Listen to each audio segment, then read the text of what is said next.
Everybody here? Everybody that's here is here. Okay. I'm not here yet. Okay, it's 2 o'clock. I'd like to call the HOA 1 board meeting for July in order. And I'd like to mention for the secretary that we have a quorum. All of the board members are present, and along with the board members, we have Jana Howard from ALC, committee chair, Chris Burr from the Food and Beverage Director, Mike Trieber from Accounting and Controller, Vivian Timian, our General Manager, and then the most important person, Leslie, who's put all this thing together and will record some things and keep track of time when persons have 2 minutes for a discussion at the end. So I'd like to call the meeting to order. And first thing we'll do is the approval. If I have a motion to approve the minutes of our last meeting. Motion to approve the minutes of the regular board meeting, June 30th, 2022. Second. All in favor? Aye. Okay, the minutes were approved. The president's report is very simple. For those who are here, when you see the agenda, if you didn't see it before you arrived, we're not speaking about anything in the ALC today. We're scheduling a special board meeting on August the 12th, right here, 2 p.m. And the ALC committee and our vice president have been looking over all of the residents' comments. We got a lot of residents' comments on, besides paint, on exterior lighting, overhanging trees, ham radio, generators. It's just a heck of a lot more than paint, although paint has seemed to vitalize a lot of residents. And we're looking at the residents that has signed the petition that was sent to us and trying to discuss with them whatever it is that they want to discuss about that, but primarily the palette that we had proposed. So we'll talk more about that. This is more of a single focus meeting on probably the biggest expenditure we'll have in the next couple of years, and including last year, and that's about $1.5 million for the reconstruction renovation of the Roadrunner Grill. So without further ado, we'll have the general manager's report.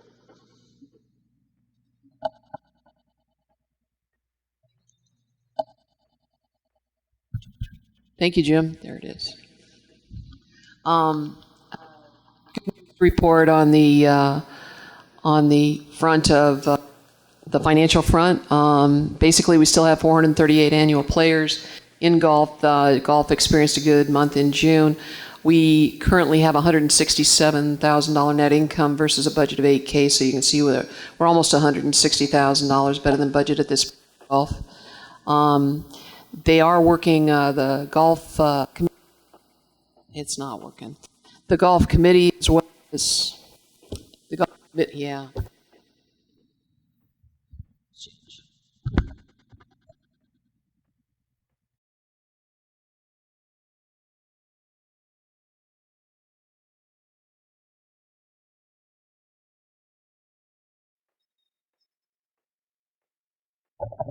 Thank you.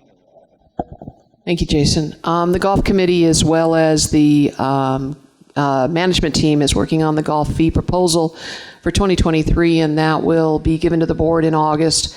Again, keep in mind that we've seen very large increases in commodities, anywhere from 7 to 25%. The labor anticipated increases we're looking at for 2023 is 7.5%. The current minimum wage in the state of Arizona is $12.80. And the expectation is that we'll go to $13.85, which would be like an 8.2% increase in minimum wage.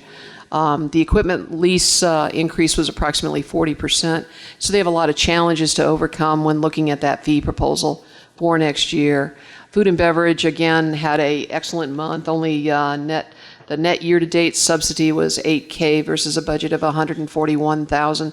So well ahead of budget in food and beverage. Chris and his team have done an excellent job of containing the costs. They actually were over budget for the month, but year to date they are about $133,000 better than budget. And And that's just year to date. And keep in mind, the entire losses subsidy was quoted, I think it's about $285,000. So you can see that it doesn't look like we'll get any place close to the budget. And I think Chris will address that in a later proposal on the Roadrunner Grill. We have opened for Saturday night, the Agave. We opened on 7/16, and we do anticipating staying open on Saturday night. So now we are open 4 nights a week. We are currently offering pizza on the menu nights, which are Thursday, Friday, and Saturday. We have still a special event on every Wednesday, either Italian night, grilling and chilling, or chef's table. So things are going well. We had 185 people last night in for chef's table, and we've been running just under $7,000 each night open on menu nights. And during the summertime, that's extremely good for food and beverage. So obviously a lot of people are using this amenity, and we do appreciate their support. From a bottom line standpoint with golf and F&B, we are 806 income versus a budget year to date of 283. So again, good news on financial front. But let's talk about the fun stuff, which is Comcast. They finally have started in HOA1. We're kind of excited to see them start. They began drilling, actually, they put their power supply and nodes locations up Border Drive across the road from units 8 and 8A. Unit 7, I have there that it's to begin at the end of August. They have actually started drilling in units 8 and 8A and 8 and 7. They were unable to start in 8A because we were doing some patching, some asphalt patching. From Southwest Gas came in and finished up some asphalt passing in 8A, so they moved down to 8 right away and to 7. We are planning to use vaults. That is, we've already met. We've had one meeting with and it's called Phase 9, which includes 7, 8, and 8A. And we had one, it actually worked out really well. We had one resident from each of the units come in, and we sat down and went through everything that was going on. We went through the design so that we could show them, so that they could explain it to their units, what side of the street has the electrical component for Comcast and what side they cross over to put the vault in. The electrical side needs to be above ground because they don't want water getting into it and shorting anything out. So they actually put a pedestal, which is approximately 8 inches in diameter. It's about 30 inches tall, and it goes on the side points of the lot. A vault, on the other hand, is flush with the surface of the earth. So it basically looks like a water main cover, if you will. And it's a little round, and that'll be on the opposite side because it doesn't contain any electrical lines in that. So half the people, or 40% of the people here, are going to be really happy, and the other people are going to have pedestals in their yards. So that's what we're doing. We are reminding residents to take pictures of the driveway and yards. Thus far, we have had a few hiccups. They just started on Monday. On Tuesday and Wednesday, we were out with them, working with them. They were leaving open holes.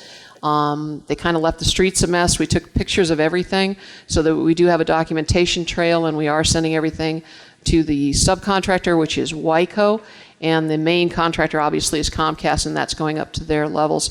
Probably the biggest hiccup was the flyer that they left in everybody's tubes in units 7 and 8.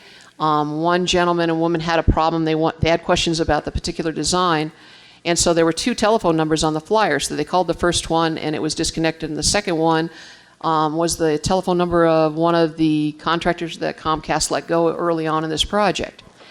So they called me, and I went out and talked to them, and I took the drawings with me, and I showed them. And so they were fine with it. They're okay, but I did notify Comcast that they probably don't want to use that flyer throughout the rest of the project, and we need some viable numbers in there, because if the residents want to call and find out what's happening, obviously they can do that through our management group. We've set up a Comcast at saddlebrook.org. If you have any questions, or if you have any concerns with what's going on in your neighborhood, you can get a hold of us. You can call us, which is what's happened, and we've also had people come in and say, look, I don't understand what's going on, and we'll sit down and talk with you. So I was asked, Jim asked me, he says, are you going to hire somebody specifically to oversee this? And where we're at right now, the 3 volunteers we have been very, very helpful working with the residents, and we have 4 management people, one of them Leslie, myself, Patrick Hughes, which is our common area manager, and then John Reed. We're all tied to that Comcast at saddlebrook.org mailbox. So any responses or any questions we have, they go out to those same group of volunteers that we're working with currently, And so I think it's working very well because we've got a lot of eyes on the project. We will be getting with the next phase volunteers probably within the next 2 weeks. So around the middle of August, we'll be meeting with people from phase 10. Like I said, some hiccups, but we're keeping a strong documentation trail, which I'm pleased with, a lot of pictures, and so we can point out what we do or don't like about the particular project. So that's where we're at with Comcast, which is probably the number one project. So I guess I'll turn it over to Mike Triber unless the board has any questions. All right. Here you go, Mike. Thank you, Vivian. I have a couple of updates. I presented the 2022 forecast to the Finance Committee this Tuesday. They approved it.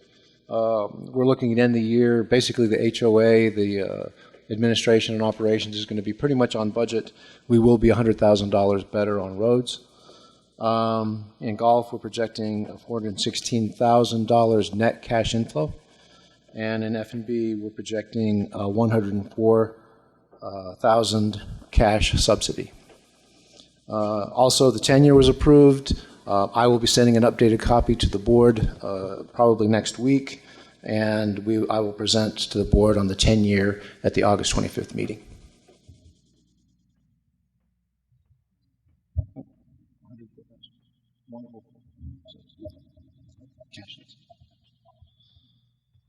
Okay, financials. In the month, we ended $13,000 worse than budget. In HOA, we're still $209,000. I'm sorry, that's on expenses. $10,000 worse on net income. We're still $231,000 better year to date. We were over in general administration. Areas that we were over were in licenses, community events, and postage, and we will continue to be over in those areas for the balance of the year. So that's part of why we're going to be we're projecting that we'll be coming back to budget. Home resales were better than budget again in the month, and we're $21,000 better year to date. We anticipate that we'll end better than budget on home resales. Roads, we're at $95,000 better, and we'll end the year at about that. As I said, in general administration, we're going to be close to on budget at the end of the year. We're currently $38,000 better. In the services, we're $64,000 better, and we anticipate ending there also close to on budget because project work that hasn't been done yet, but that was budgeted flat line or straight line over the year. But again, bottom line, HOA net, we're $234,000 better year to date. Questions on the HOA? Looking at golf, it was another good month for golf. Bottom line, the golf net is $14,000 better in the month and $158,000 better year to date. So another strong month and a very strong year so far for golf. And I already mentioned that we're projecting $416,000 net cash inflow for golf by December 31st. Questions on golf? And food and beverage is kind of an interesting month. We're on budget on gross sales, but we didn't generate enough revenue to cover our labor cost, which was high by $9,000 for the month, and our cost of sales ran high. It was at 38% versus 36% budgeted. Still, F&B is $133,000 better year to date, and as I said, we're projecting a net subsidy, net cash subsidy of $104,000 by the end of the year. Any questions on food and beverage? Don't have any comments on cash. If there are questions, I'll take them. Moving on, looking at the cash outflows from the replacement reserve. Ridgeview drainage project is ongoing. Through the end of June, we had $156,000 of cash outflows versus the budget of $500,000 or the forecast of $500,000. We are anticipating that number to come in closer to $400,000 when all is said and done. So I need to be updating that. Clubhouse, the lobby project was finalized. We finally got the final bill for the furniture. Final cost was $7,456 versus the budget of $8,200. In arts and crafts, we replaced 2 potter's wheels. That was budgeted at $3,600. It came in at $3,641. In the fitness center, we've made a down payment on the recumbent number 1 bike that is being replaced. We had cash outflows of $2,874, and we're anticipating that that'll come in at around $6,000 when it's all said and done. Pools and spas, the pool pump electrical panel, there was an emergency purchase to replace that. We've made a payment on that of $2,785. We're anticipating cash outflows of $3,600 when it is complete. On the golf course, the sprinkler drives, which are distributed between the 3 courses, that came in under budget. It was budgeted at $15,000, and it came in just under that between the 3 courses. Cart path replacement, that's ongoing. We've had cash outflows of $10,515. We're anticipating final cash outflows of $30,000 when the project is finished. The solar remediation project is ongoing. $42,519 of cash outflows versus the forecast amount of $60,000. And the work on Saddlebrook Greens, Saddlebrook number 6 and number 7, through the end of June we had cash outflows of $61,000 versus the forecast of $450,000. We just paid a check for $194,000, so we're going to start seeing that come through now. Bottom line, we're at $418,000 of cash outflows through the end of June versus the $2,325,000 that we have forecast. Questions on the replacement reserve? Now looking at the capital improvement fund, we had 1 cash outflow. It was for a pager system for food and beverage in the Roadrunner Grill. It was an emergency purchase, was not budgeted. It was $1,064. We're at total spending year-to-date, or total cash outflow through the end of June of $12,356 versus the forecast of $173,000. Questions on the capital improvement fund? Thank you.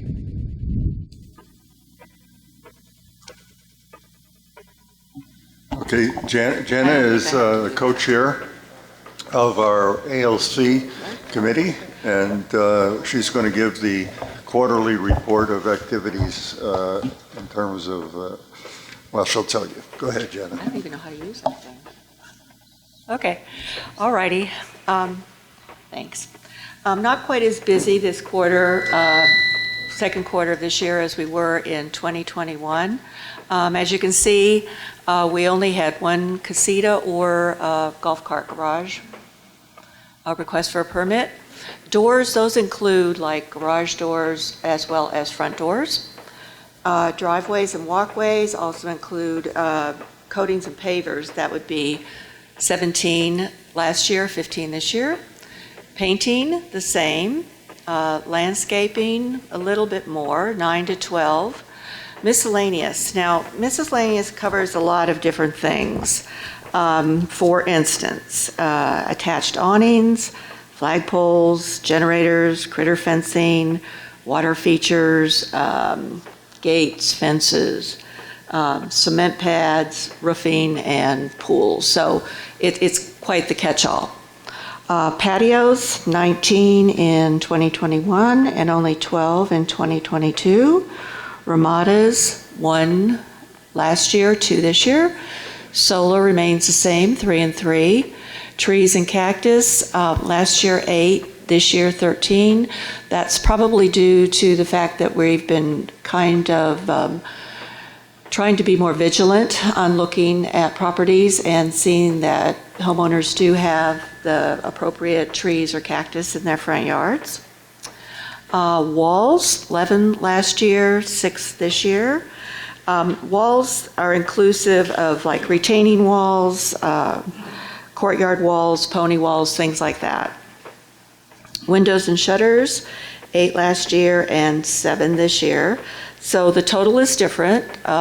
We processed 134 permits the second quarter last year versus 118 second quarter this year. And that's reflective in the income which is $13.05 last year and $12.60 this year. We say hotline, but we're trying to also have it thought more of as an information line and encouraging people to call and or send emails if they have questions. Certainly more last year, the quarter, than this year. Under notice of violations, we have issued 28. Right now, there's only 8 that are active, and we have 3 outstanding right now. For our activities, we have continued to have every other month, we meet monthly, but every other month it's either at 1 or at 2 breakfast meetings with the Saddlebrook 2 ALC chair. We have been working on the edits to the ALC requirements and guidelines. That is still a work in progress, mostly completed, but still a work in progress. We have integrated online scheduling.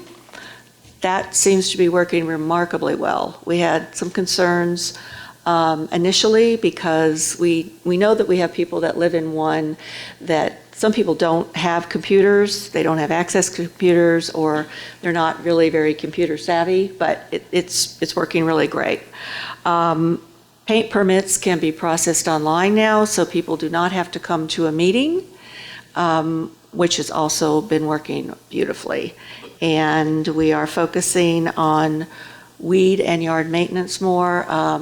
The committee members are all assigned to certain units, and they are just trying to make more of an oversight kind of thing. We're not really looking to find things that are wrong.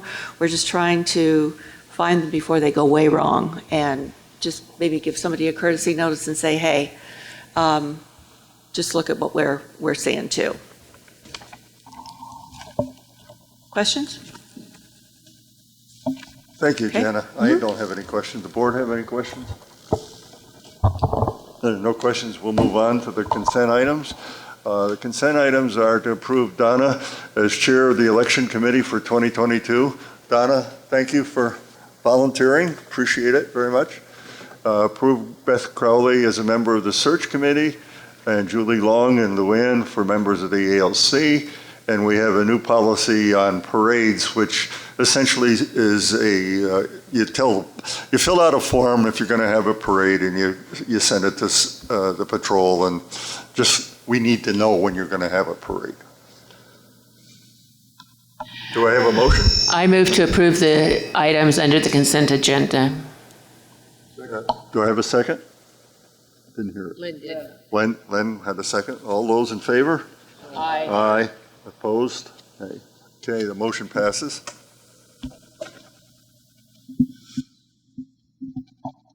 Thank you. This is Vivian again. Mike Roddy is on vacation right now, camping with his family in Colorado, and John Reed's he's on the phone with us, but he's up in Michigan, so it looks like I get to do all the updates today. The RRG kitchen and architectural construction drawings are coming close to a conclusion. Once we get the interior design information back, we will be finished with that. I do anticipate that to be done by October. The boiler replacement is scheduled to go in the start of September.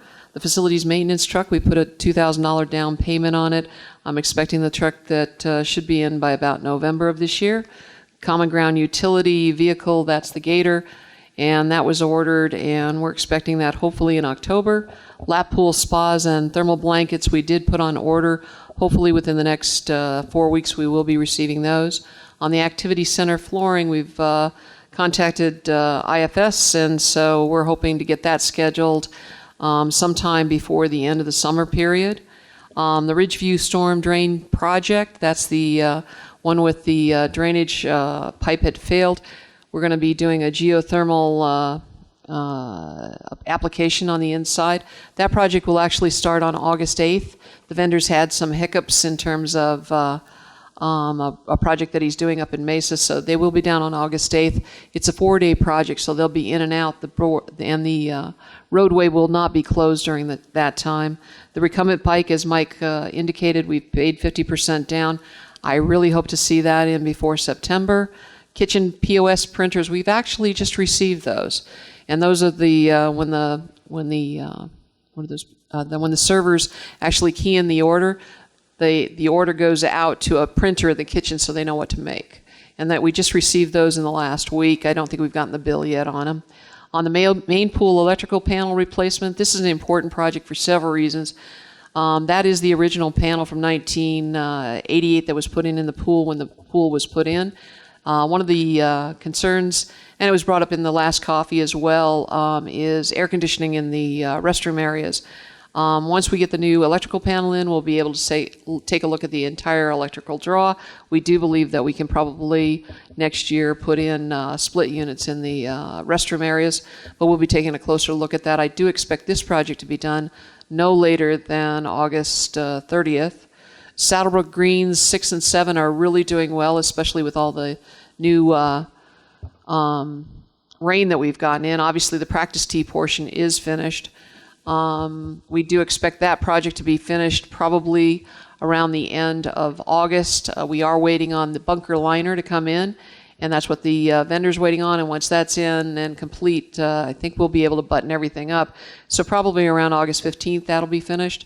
The top dressing project doesn't finish until overseeding period because they do the last application during the overseed, so that won't be done until October. The portable teaching studio, we did receive in the computer for it, as well as all the parts. Unfortunately, we have another person on vacation, Rich Sandoval, which is our IT person. So as soon as he gets back next year, he'll be putting that together. I know Jane's very anxious to get that up and running. In terms of the projects that we completed, as Mike had alluded to, the furniture, lobby furniture is done. The Vermilion Room shades are complete. And there is a 15-year useful life, but I will tell you that and that's really when we talk about the shades, the motors actually have a lifetime warranty on them. So they go up and down automatically now, so that's very nice. The F&B, the POS desktops have come in. We are in the process of installing them. We do anticipate a 5-year life with that. We've actually installed everything upstairs in terms of the POS system. When Rich returns next week, he'll finish out the Roadrunner Grill project, and then we should be up and running completely throughout the food and beverage area. The underground camera, we did receive that locator, and the project, as you can see, came in a little bit underneath the budget at $95.33 versus $99.32. We anticipate at least a 7-year useful life on that. On the cart path replacement, actually, we're finished with that, and we've spent $25,000 of that, and I believe that it was approved from the board at 25. I think the budget was 30, but I believe the board approved 25, and we were anticipating a 20-year life on the concrete cart path portions. And so I think that's it, unless anyone from the board has a question regarding the projects. The board, any questions for the general manager? Len, Joanne? No? There are no questions from the board. Okay, thank you. And so now we get to go into the rules group met with our patrol group to talk about revisions to some Saddlebrook rules and regulations, and this was basically around signage. A lot of this, what you're going to see, is clarification, not necessarily anything new. It's just clarification. First of all, we did remove as you can see, we removed the word estate sale in here, and so we're calling it open house. In addition to for sale or rent for lease, signs are permitted on the lot from 8 a.m. to 6 p.m. on the day of the open house.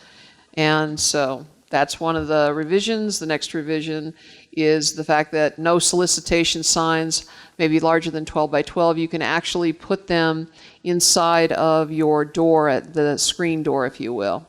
And they must be, this is probably the biggest issue, and this is what kicked off all of these changes.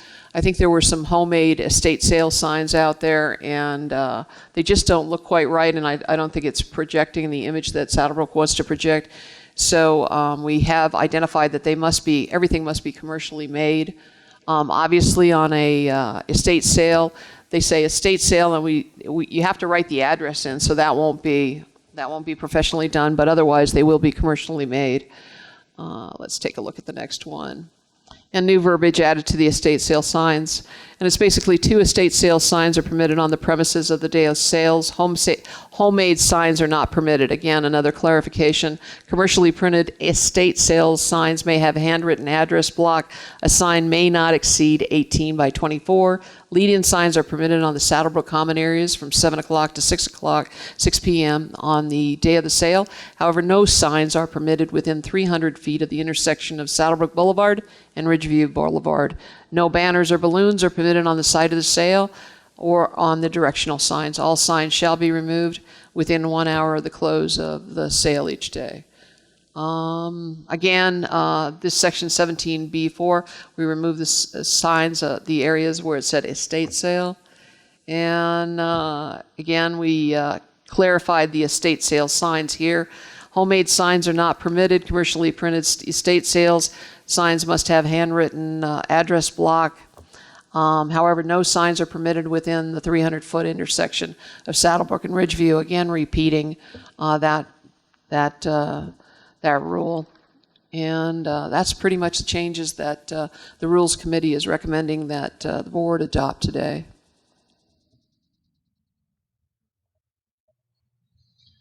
I move to approve the revisions to the Saddlebrook 1 Rules and Regulations, Section 17, signage, and Section 20, estate sales, as presented. We had a second. Is there any discussion among the board members? I see none. Are there any in the audience? Are there any agents from the estate companies? Anybody have any issues? No estate agencies? Okay. I do have a question, Jim. Yes. The signage for estate sales, if it's a 2-day sale, they have to take it down after the first day, put it back up the second day? That's right. Okay. And the other question I had, the no solicitations that a resident can put in his doorway or window. Right. Those can be handmade, right? No, actually, those, let's go on back. I believe that says they wanted those political signs. Each house may place a no solicitation sign. These signs must be commercially made. I mean, I don't want someone in my house. I got to go get a sign made and then put it in my. That's what that says? Yeah, and Leslie's telling me that that's not a change. That was basically part of the old section. That's not a change. Okay. Yeah, the no solicitation. This is what they added. They were clear about no solicitation signs can't be greater than 12 by 12. Okay. The only reason for this, no solicitation is throughout Saddlebrook, but there is one solicitation that the state statutes don't stop in the HOAs, and that's political people. That's they can come knocking. That's the political. That's what I was thinking. They can come knocking on your door. Yeah. So that's to address that issue, because we will, like the. I don't know, if somebody's trying to sell magazines or something like that, our patrol people will come in and have them removed. I understand that. Yeah. But on political solicitations, the person comes as a candidate, the no solicitation sign doesn't stop them. No, not necessarily, but at least it's something that you've put in your house to indicate the fact. It's okay. I mean, according to state law, they can do Yeah, that. but if I was a political candidate running for office and I saw no solicitation sign on the door, I'd probably leave. Yes, I would too. Yeah. Okay, thank you. So. I think we're ready for a vote then. We have a motion, we have a second, and all those in favor of approving the motion? Aye. Aye. Opposed? Okay. We've got We've got a couple of projects that Chris is going to be going over here. So I think I'll just hand off to him. Here you go. Salutations, board and residents. Thank you for having me today. So first, we're going to start off with the food and beverage RRF procurement. We're looking to replace 3 units this year. That includes a flat top griddle, a lowboy reach-in, and a 3-door refrigerator that are all currently in the Roadrunner grill. So we'll start with the flat top griddle. So currently this piece of equipment is used to execute roughly 85% of the menu. I think it goes without saying that this piece of equipment can become quite overloaded at any given time during service. Our current unit measures at 5 feet and we're looking to expand this to 6 feet. We have 3 bids. All will carry the 1-year limited warranty. And as you can see, we've recommended vendor 3, kind of the middle of the road, at $9,405. Useful life on this, I apologize, I did not include, is anticipated at 7 years. Moving on to the lowboy. Our current unit measures at 5 feet and is a true 2-door unit. This is also a platform for the flat top griddle, so as we're expanding that size, this also has to increase. We're looking to go to a 7-foot lowboy, and that pretty much explains that.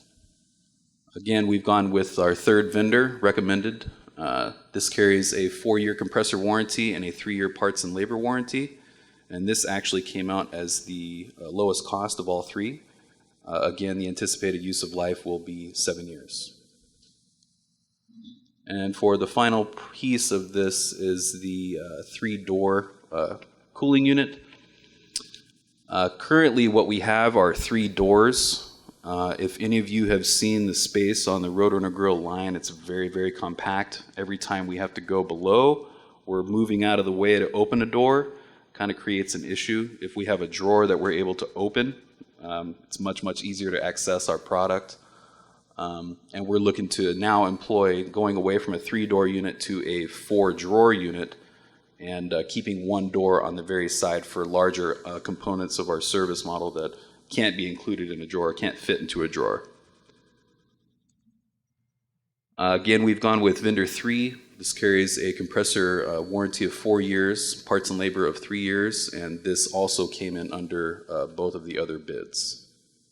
Useful life is anticipated at, again, 7 years. Grand total for the 3 pieces of equipment is $26,601.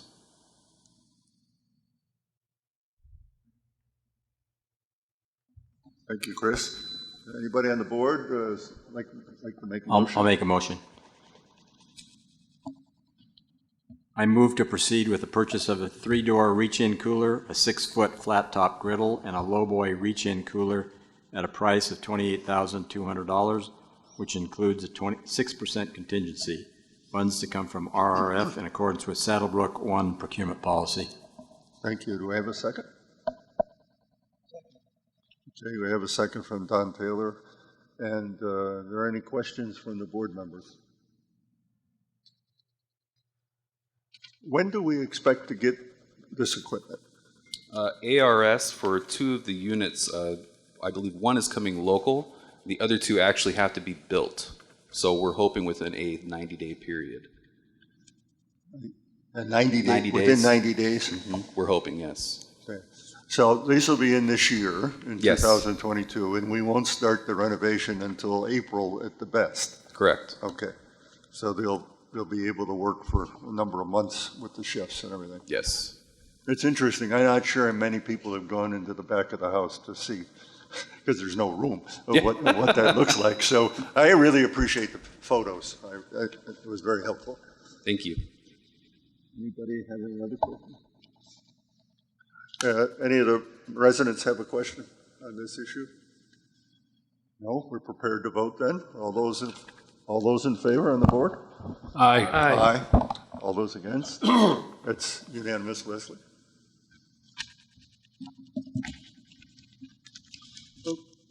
Okay, now we come to the granddaddy of all presentations and decisions. And you're going to continue with that, Chris. Thank you. Yes, thank you. John is out on vacation, so we've kind of combined both of these presentations. I want to preface this by saying that some of this information may be a little bit repetitive, so I'm going to touch on the strong points so that everyone can get out of here in a timely fashion and grab a burger and a cocktail. Hint, hint. Okay. Yeah, every opportunity. So the mission scope. And basically what this is rounding down to, everyone, is we're looking to modernize the decor concerns addressed in the 2022 survey and capitalizing on the opportunity to streamline the operation and improve efficiency while addressing the various safety concerns.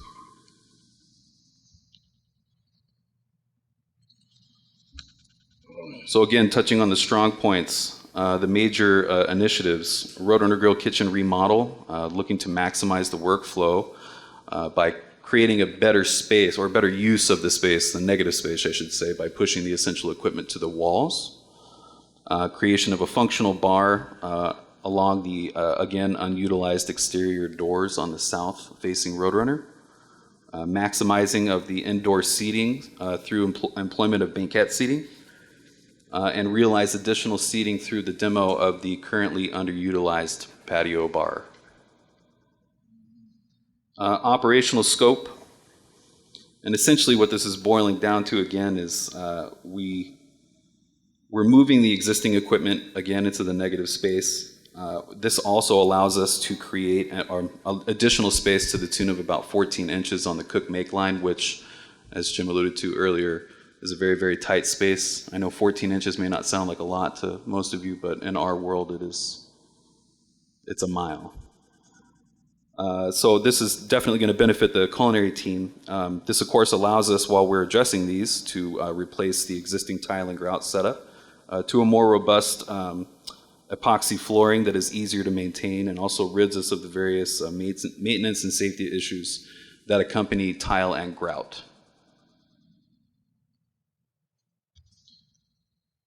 So, creation of a functional bar, essentially centralizing the beverage operation for the clubhouse. We'll get to that in a few minutes. But this also improves the timing of the server sequence and the overall guest experience. For those that haven't heard, currently I've walked the steps myself. The current maximum round trip from the furthest table to our existing bar is 164 steps. And with the new location of the bar, that is now reduced down to 60 steps. So quite a savings in the way of time and much easier on the service staff. And also centralizing all beverage operations for the clubhouse through one glycol trunk line. Basically what this means is we're reducing the area that we're taking up right now for storage. So we're actually shrinking our inventory. We're centralizing everywhere that we keep a keg or a non-alcoholic beverage is going to be in one area. And I can tell you right now, with a keg weighing approximately 160 pounds, this will definitely cut down any kind of safety issues that may arise with our team moving to and fro. Currently, right now, what we're having to do is, you'll see us with dollies carrying kegs downstairs on the elevator. This is really going to eliminate all of that and keep everything central to one location. It's going to be very, very impactful on my team. So, maximizing the seating capacity. I've heard a few comments thus far pertaining to the banquette seating. I know a lot of you have some questions to that. And basically what this has done is we've been able to maximize within the current carbon footprint. So without demoing a mall and moving into, for instance, the golf shop or moving our exterior wall into the golf cart parking lot, with the space that we have without doing anything from an exterior model is we put all the seats against the wall and we buy ourselves that much more room in the center of the room. So through all of the efforts, we've actually been able to realize 2 additional seats and potentially up to 12 on the interior portion. And this is with losing 12 on the south-facing wall while creating a functional bar space. So it's actually pretty good as far as what everybody's put into it and what we were able to take away from the project.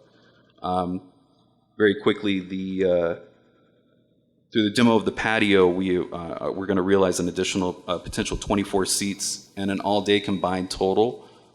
We look to gain 36 seats between both interior and exterior project. So currently 168, and we look to maximize that to 204.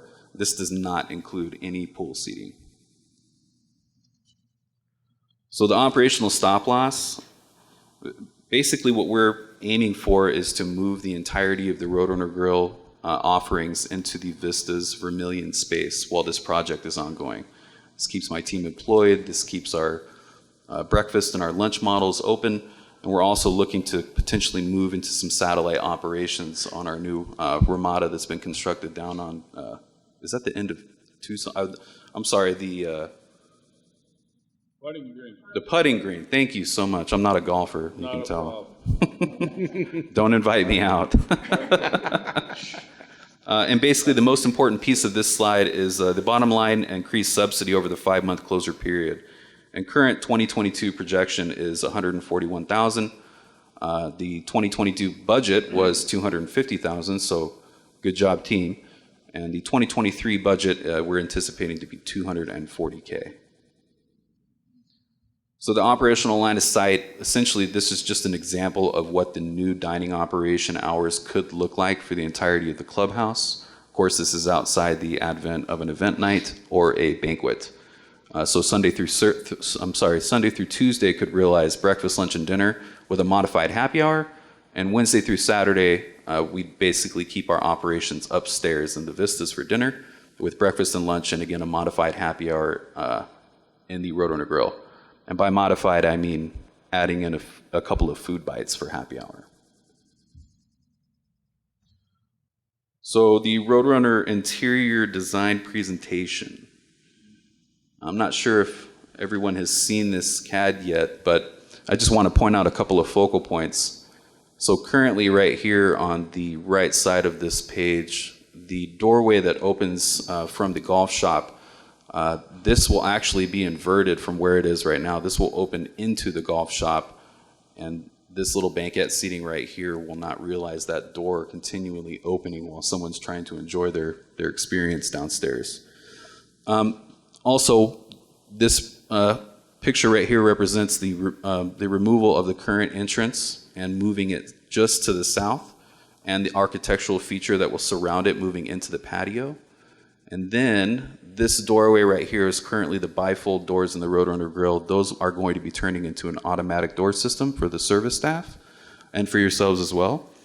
But this will represent a bit of, I'm sure all of you have seen our servers have to open that door with their feet, and it's a little bit unbecoming. So we look to address that through this. Yeah.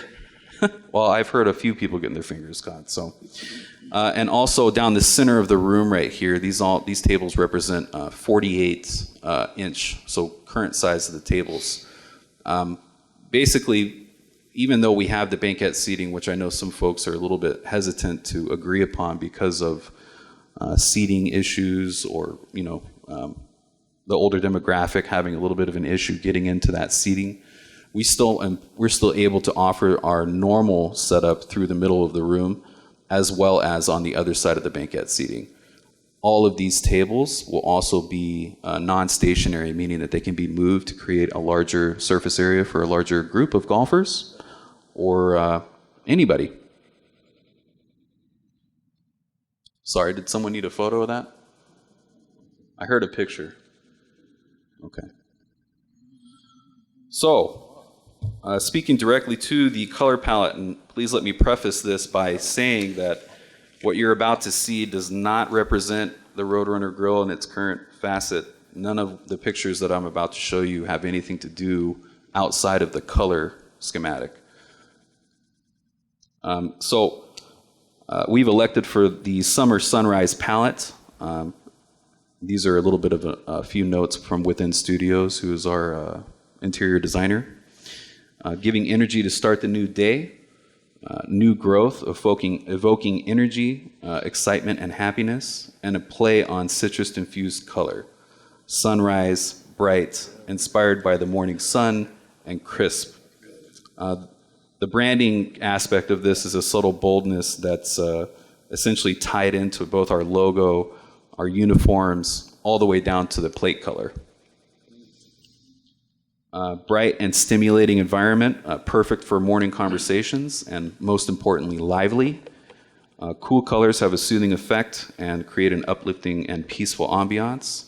And fresh colors that you see from a sunrise that accentuate the new open space in the interior.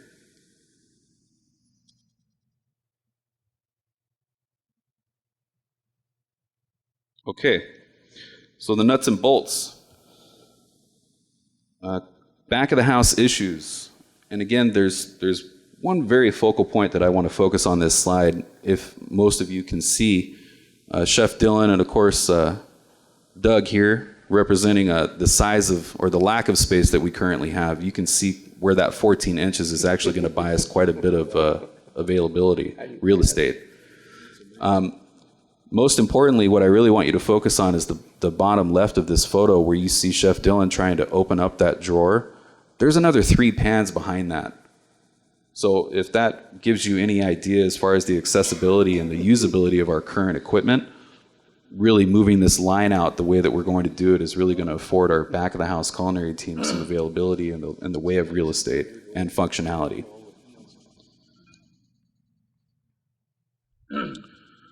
Also, we are going to be addressing the Roadrunner kitchen exhaust issues. I'd like to start by, first, the commercial kitchen hood is the #1 area or source of a restaurant fire. We are going to address the hood ducting issues. Currently, there are multiple 90-degree bends which inhibit exhaust flow, also present various challenges when it comes to cleaning. The scope of work offers a direct route. So currently, and let me say this, when I first looked at this photo, I thought that this was Roadrunner Grill, and I was absolutely incorrect. This is Roadrunner Grill. So you can see the current flow has 2 different 90-degree angles. What we look to do is one straight across, thus eliminating the 90-degree and allowing the hood cleaning company a little bit more access and usability there. Chris? Yeah. Go back to that. I just have a comment. Sure. The bottom line that you see, that's running down the main hallway on this side. That is presently a fixed ceiling, and there's some access panels there. But over the years, they've kind of made the access panels essentially useless because they ran conduit, whatever they wanted to add. And on the new one, that entire hallway is going to be new drop ceiling. But we're taking the duct out of there and then cleaning that entire space of any unused conduit, wire, pipe. Thank you, Don. So back of the house goal, to provide safe, maintainable, and more efficient environment. And again, I'll just touch on a couple of focal points. Cleaning up of existing work done previously that affects the duct cleaning, which I just alluded to. We're going to improve the lighting, improving the flooring, moving to the epoxy and away from the tile grout, improved mechanical and electrical, and of course, the addition of the pizza oven will open up an additional revenue stream and a whole host of creative menu options. Front of the house goal, again, just focusing on what we haven't already touched on in this presentation. We are going to be removing the wall that separates the north and south Roadrunner Grill, creating a more open and inviting dining venue. The establishment of a more efficient and balanced HVAC system by taking this opportunity to move the current air handlers to be more effective in providing a comfortable environment and addressing cost. And the addition of the automatic sliding door for the servers on the patio. Planning phases, status on everything. Currently, the only thing that we're chatting about today, of course, is the general contractor recommended that is awaiting board approval. The interior design schedule. So the most important piece on this slide is mid-September. Within Studios presented the fit and finish to the board for final approval. Once that's completed in mid-September, we look to actually have a generated rendering by October, mid-October, for final approval with the board. The projected project schedule, I believe the strongest ones on this slide, signing of the contract with Epstein, of course, pending board approval. Epstein is our general contractor, by the way. We hope to do this in the next month. The building permit process, or the approval process, November of 2022 through February of 23. And if that is complete on time, that will allow us a construction window to begin in mid-April 2023, ending in September of 23.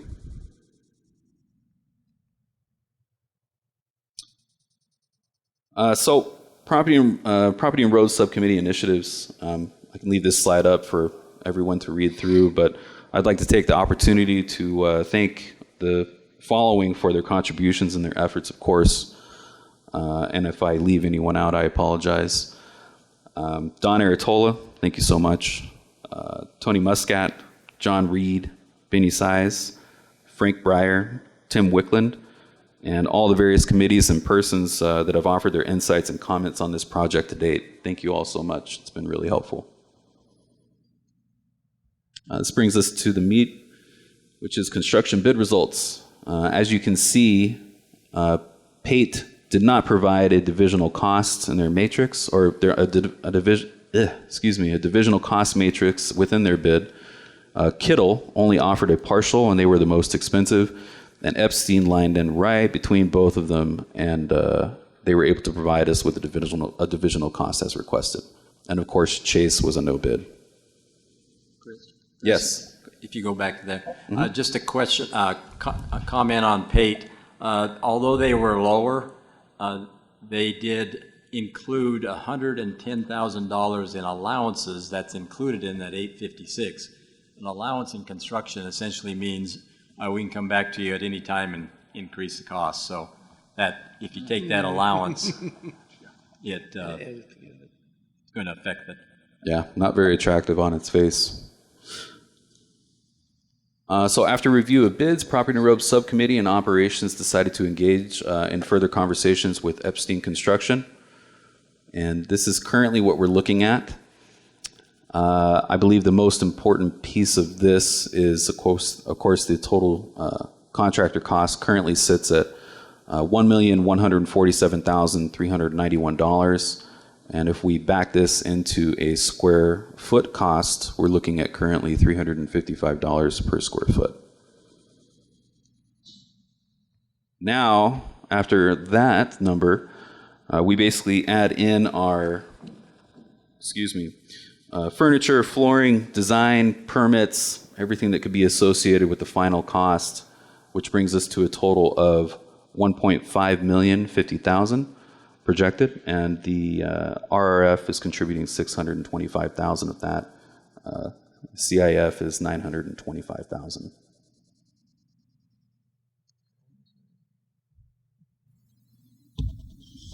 Thank you, Chris. That was very, very, very necessary and important, and we understand it, I believe. Do I have a motion? Yes.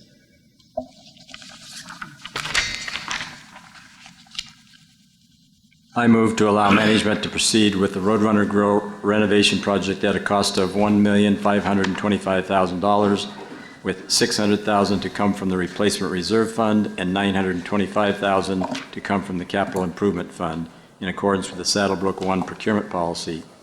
Note: all material interior design elements we purchased will be purchased until board approval of final renderings. And do I have a second? Joanne, a second. Thank you. Discussion and questions from the board? I have comments. If you could go back to that cost schedule there. No, the next one. Nope. The one on the right. Presently, what is included in that 1.147, the contractors have $40,000 of contingency that they will control, but we approve anything that would come off of that contingency item. We then have $148,000 of our own contingency. That's we the board and the John Reed, we'll control that. In reality, what we have is those two contingencies represent about 12.5%. But if you look at the pricing there, we've got $55,000 for furniture, $20,000 for flooring. The flooring will more than likely not be, not going to be carpet. Our interior design people have said that they're going to put in a flooring that will also help sound attenuation. We'll see that when we get the renderings.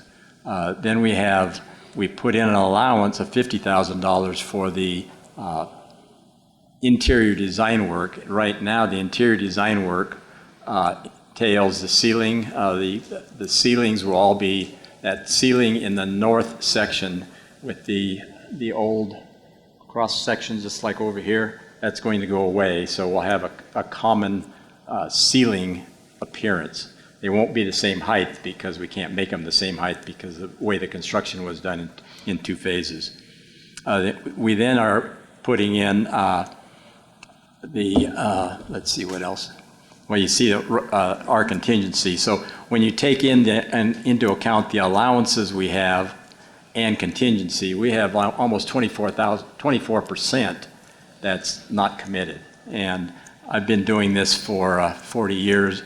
If I had a client that had 24% contingency, they would be jumping up and down because my feeling is we know enough that we probably won't spend all that contingency, but we don't know that until we start, mainly when we start getting into the demo phase in what the ceiling space looks like.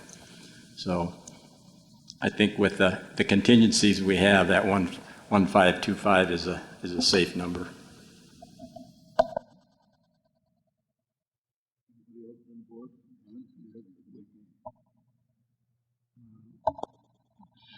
I'd like to mention that I don't think that it's just the servers that will like that sliding door to get to and from the patio, but I think the residents that are sitting at those tables near the doors will be happy that the door is closed behind the servers.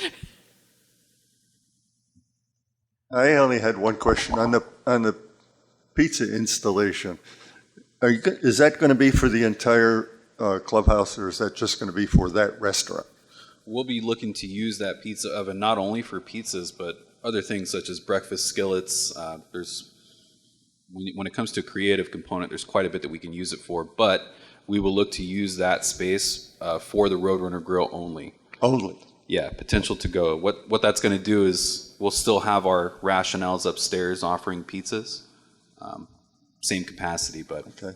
I understand you started it this week or last week, and rave reviews have come back to me about your pizza. Let's hope. We did a little bit of work on the dough. This represents a little bit more of an actual pizza crust, in my humble opinion, of course. But so far, we've received nothing but good comments. Yeah, I've heard that. We had a new cook, sidebar to that, start last week. And 3 doughs in, he was rolling them perfectly. It was great. So as he becomes more fluent and more of our team gets trained, we'll look to expand our pizza offerings past just a 12-inch and a build your own, which we're currently doing. Thank you. Any board members have any other comments or questions? I'll ask for the residents' comments. I would just tell you that a lack of interest or questions from the board is not indicative of the amount of time we've spent with the Property and Roads Committee, with Don Artola, with each other, with Don. John Reed has gone over this a couple of times with us. This has been in the hopper, what, Marty, 3 years? We've been talking? Quite a long time. Yeah, about 3 years. This has been moving along. So we think we understand it pretty well. And you answered all of my questions, and I appreciate it. Are there any comments or questions from the audience? No? Thank you. Yes, Terry.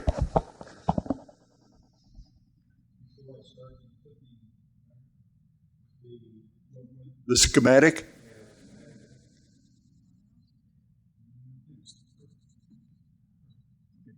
Is it on? Hello.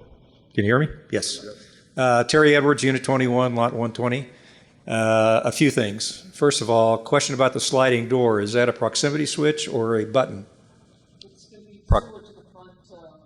Okay, so anytime somebody is sitting at the table and they move, it's going to open? It's activating when you're within 12 inches of the door. Yeah. Okay, very good. So it'll actually be a hesitance. Okay, very good. That space can also be adjusted. So it's going to be something that I have to lock at night?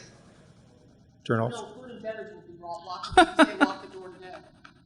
I'm on the patrol, so I do a lot downstairs, and one of the things I do is go into the kitchen and make sure everything's turned off, and believe me, I don't know how these people do their work now. So I am happy that they're getting all this. It's only 16 years late. Anyway, second thing, round tables. I personally don't like round tables. The environment that we're in downstairs with a square table, we can add extra chairs, maybe get 6 people around one place. So I don't like round tables. Second Those, thing. Terry, just so sorry. you know, those are highboy tables, Oh, okay. similar to the outside on the round ones. Have I got that right, Chris? That's correct. The outside square ones that she's speaking to. They're a little bit more elevated and a little bit smaller. Okay. The Don't like ones, those. the round ones right there, the 3, Yeah, there's only 3 rounds in that whole schematic. and that's those are the highboys. The banquette seating, I don't like if I put 3 tables together like we did this morning when the 12 of us came in because it was raining on us. It's difficult to get old guys like me in and out. And I think if you're doing an alternative something downstairs, the more chairs you've got, the better off you are. Sure. So speaking directly to that, and again, as I alluded to earlier, none of those tables are stationary. They can be moved. What this schematic currently shows is 24 inches in between each table on a banquette on the wall to allow for egress. And also, it's going to be quite comfy, I promise. Okay, and what? Somebody say something to me? No? Just a question? No, okay. Last but not least, thank you for fixing this thing. We appreciate it. You're welcome, Terry. Thank you for your comments. Are there any others? Yes, Steve. Steve Belacqua, Unit 3 South, Lot 100. With regard to the exterior, that you're taking out that exterior bar, is there a reason why we're going to use umbrellas and not go right to the sail? I mean, umbrellas have failed in the pool area. They really don't do a heck of a lot. They are the bane of my existence. Why Yes. can't we go right to a sail? Is it expense? A lot of there's some design components that need to be done. I can't hang a sail off the building, so I believe we'll have to probably have a pole. separate. Yeah, we'll have to have separate poles installed and stuff. So there's some more design components that need to be done before we launch into that. I think it is something that we will be looking at, but for this particular project, we did not include that in the project. So it'll be a second fix down the road, maybe? I know that we are looking at a sale for the pool area on the east side of the pool area. And the one thing that's true about that particular area, the wind comes through there pretty strongly. So, I mean, a lot of it is required that we're going to have to maintain again, we're going to have to put in footers for those and everything. So probably the sale at the pool will probably be our first foray into sales at this point, and see how what the performance is, and then probably quickly following the Roadrunner Grill if that's successful. Okay. The only other thing that I'll mention, personally, I think the color scheme is more Florida than Arizona. Only comment I'll make. Again, that's just a palette. It's not actually going to be representation of what is utilized. Again, that's going to have to be done with the board on the final rendering. But Okay. yeah, a lot of those colors, it's essentially a sunrise palette, for lack of a better description. Yeah, we have but- blue skies over the mountains, and we have mountains, and we're Saddlebrook Mountains. Right. And I don't see any of those colors. I think we'll have a better understanding once the final rendering is done. I promise Okay. it won't be Florida. Thank you. Thank you, Steve. Don, Taylor? Chris, can you explain more about the bar and how can be used on the outside of the building? I'm sorry, can we use the outside of the building?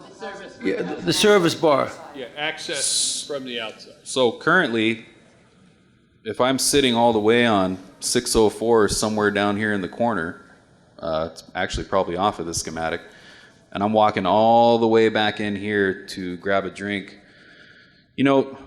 during the Roadrunner normal hours, where it's not a whole lot of alcohol being served, it's not really that much of a drag. But if we get into an event night, it becomes a whole thing. that space back there, it's kind of like the line, the make line, for lack of a better description. It's pretty tight. You get myself back there, no one's going to move around me. I'm just much too large for that. Here, through centralizing the location, and it does a few things for us. None of these doors are ever used. So that gets rid of that eyesore, number one. Number two, it centralizes the location of the bar to the patio. And really what this does is it's a return on investment in your experience. It's an ROE. I get my drinks faster, I get service faster. I also have a service window to the bar here where the server actually doesn't even have to go in to collect my beverages. Not to mention, this offers us a footprint to grow into with potential pool service in the future.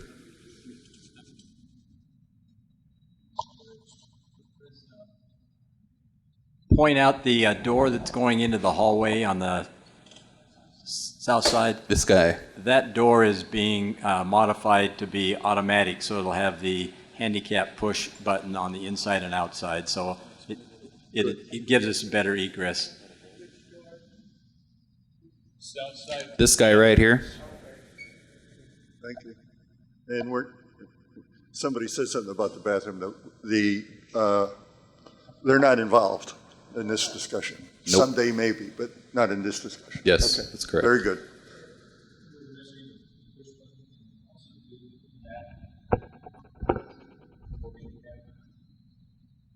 Vivian, the question was, can you put handicap openings for the bathroom? We haven't looked at it, so. Yeah, we should. We can look at it.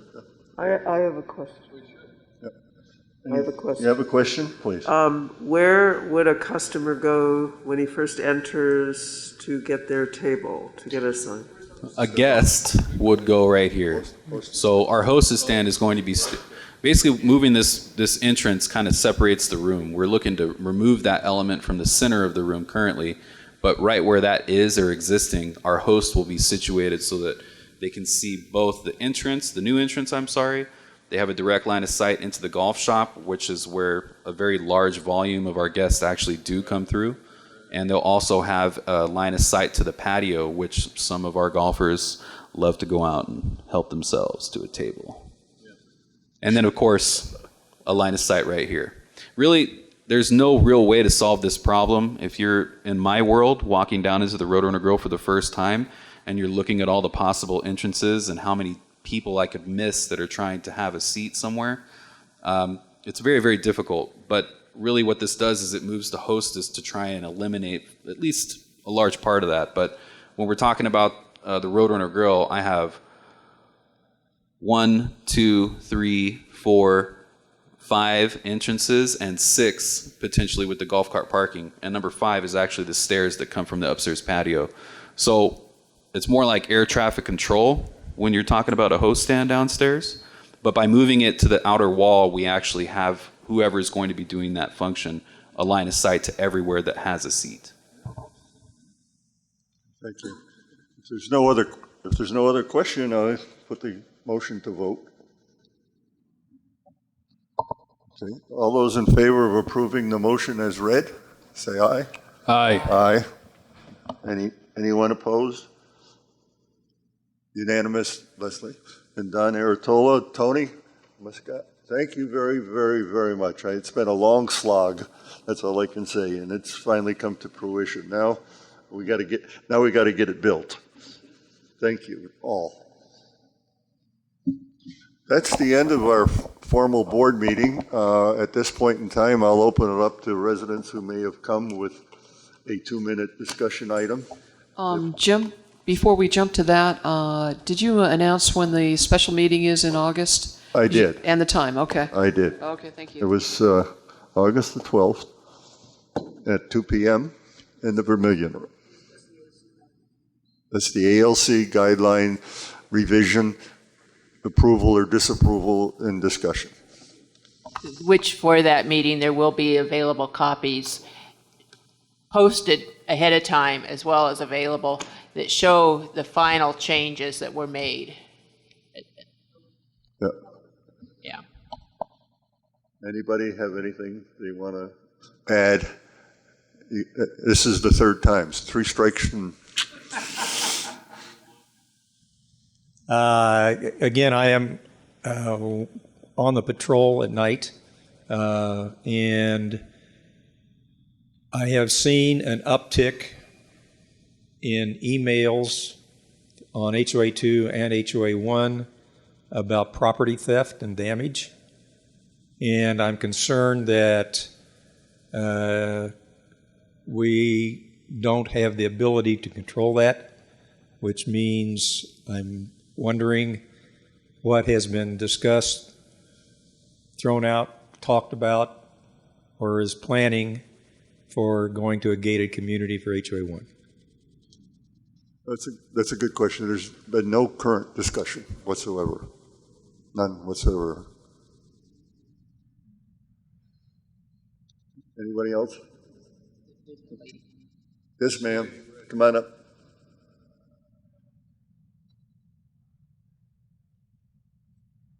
Hi. I live in Unit 16. I'll give you my address, which is 37013. I do not know my lot number because That's okay. I'm not. I've lived here I don't 8 know mine either some years. days. Thank you for all that you do. I'm concerned because I have one of those beautiful bone houses. It's white. I can't make it to the meeting in August because you called it too short. A lot of people are gone. It's the quietest time of year here. Could you possibly push it back till October or November? I sent a letter to the board with 6 things listed on it that are very important to me. Basically, the 20% increase in my energy cost and the cost to repaint the house. We painted the house the original color of bone when we bought it in 2014. So we really like it. We don't know what the rationale was taking that color out of the palette was. So that's my comment. I'd simply like to have a chance to have a discussion with the ALC, but I can't make that meeting. No way. Thank you. Thank you.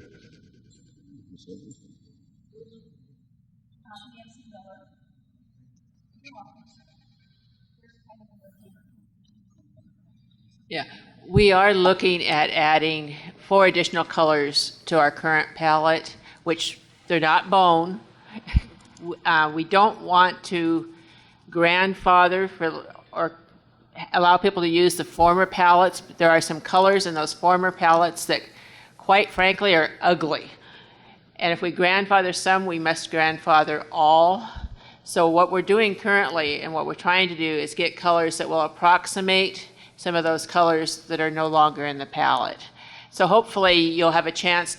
They're making up some color boards for us, and you'll be able to go out and actually see what the colors are from the color chips from Dunn Edwards. You can see some of the old colors side by side with the new colors. So my concern is the time. The meeting was called with such a short lead time. We can't rearrange our travel plans. So I would simply really like to see that meeting pushed back because there's virtually half of what is wrong. And there are a lot of homes in here that are that light color. So I have to make a decision and I really do something. Well, we will read your email. I believe I remember seeing it. If not, I'll make sure that I pull it out so that we do have your email. No matter when we have the meeting, there's going to be people that can't make it, unfortunately. Absolutely. We've been working on this since beginning of the year, and that we started presenting it in May, that's why it's run us now into this time of the year. I personally, from my own personal standpoint, would like to get this done. I think it's been held over the heads of the residents and over the heads of the committee itself for way too long, that a decision has to be made so that people do know where they stand. But thank you for your comments. Yeah. John, you have something?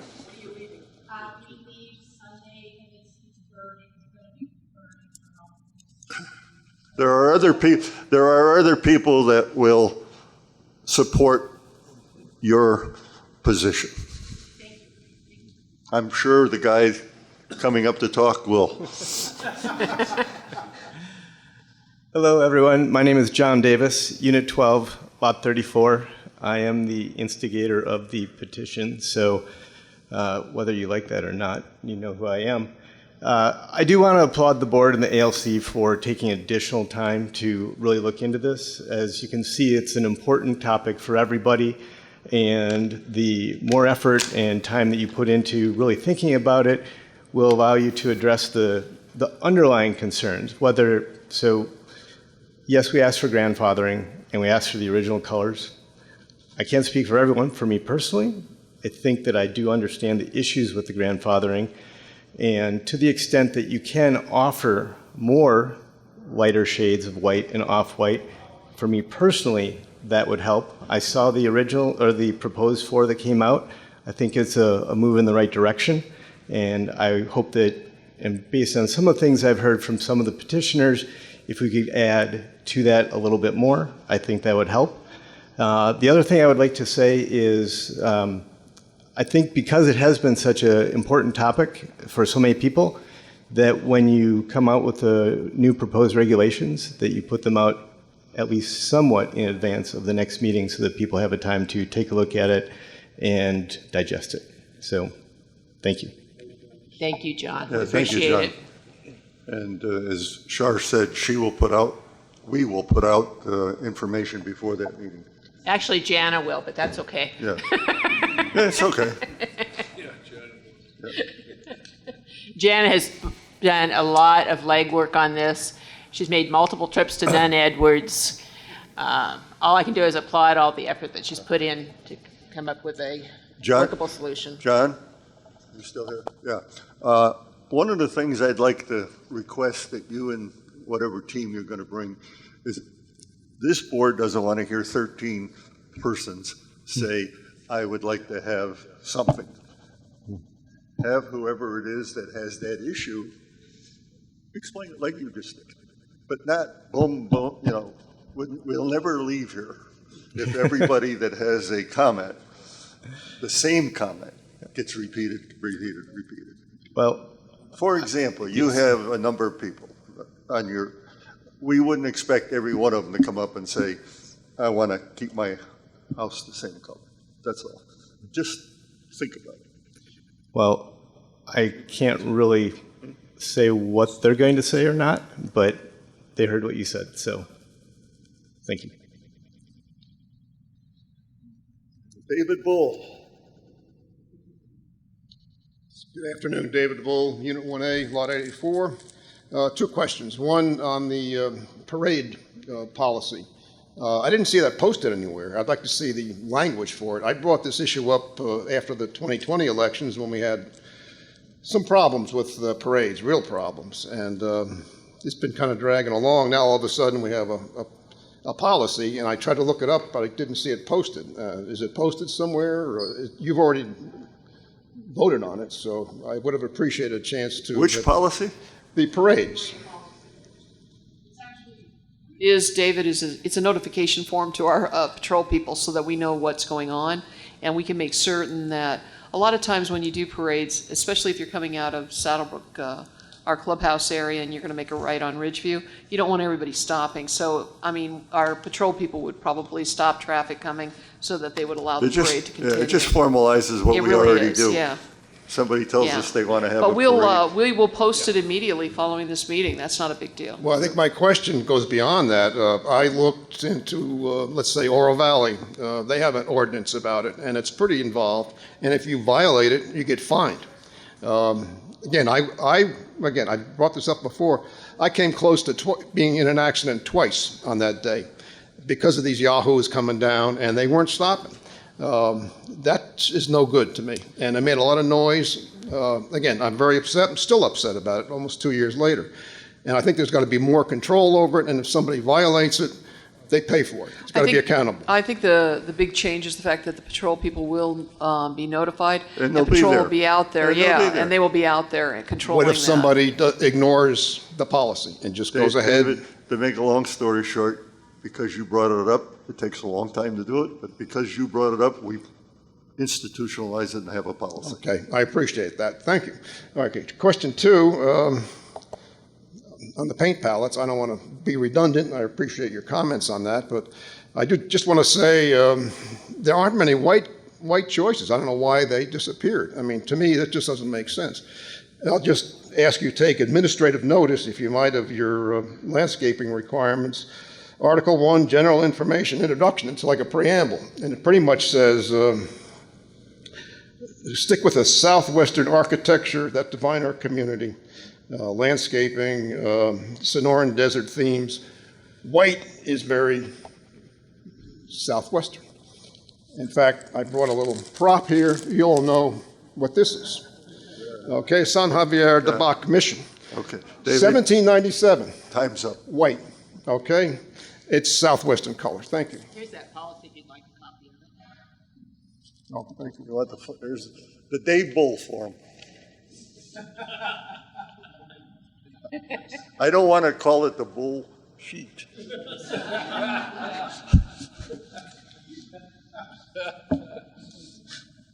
Yes, Hi, Jim, members of the board. I echo the sentiment that I appreciate what you're saying, that you don't want 10 people coming up and saying the exact same thing, and that it's clear that you've heard a large percentage of the residents that are affected already. However, I do think that's indicative of the issue. Oh, yeah, I agree. And so I, don't want that minimized. No. I mean, if 58 people want to come and you're the spokesman for 58, you say, I represent these 58 people, rather than 58 people saying. Okay. Well, we don't really have the best, blog or an open column for people to expound, and so this is part of that.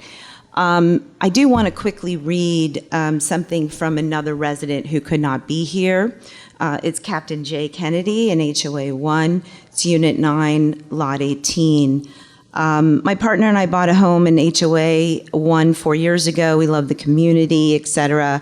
However, what is disturbing to us is to see the HOA 1, ALC, and Board of Directors unilateral decisions around not only a paint palette, but a grandfathering, same issue. The timeline is pretty suspect. So I think at this point, it's not attractive to them what they have inherited. It's peach and tan, and they really want to have something even lighter due to the impact of the electricity as well as the reflective.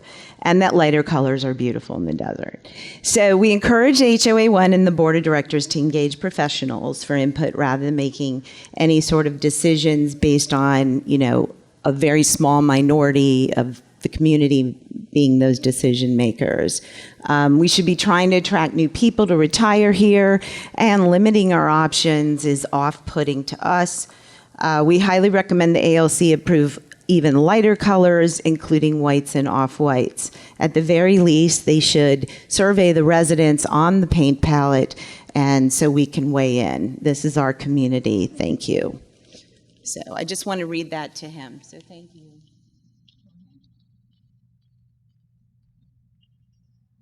Hello. Good to see you again. Thank you. Ed Larson, Unit 18, number 94. I'm here on behalf of the Saddlebrook Amateur Radio Club. I'm the president of the club.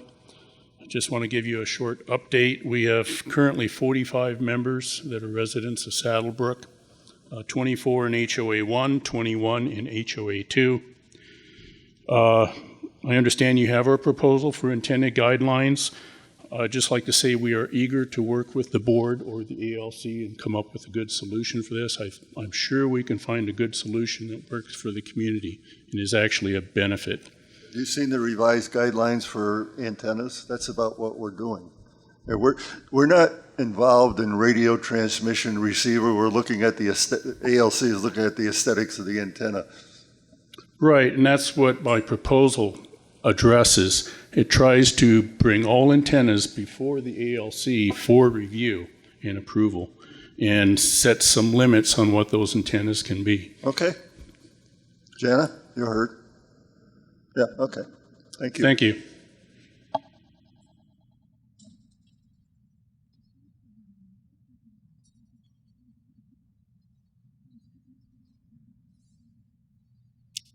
David Newitter, Unit 3S, Lot 1.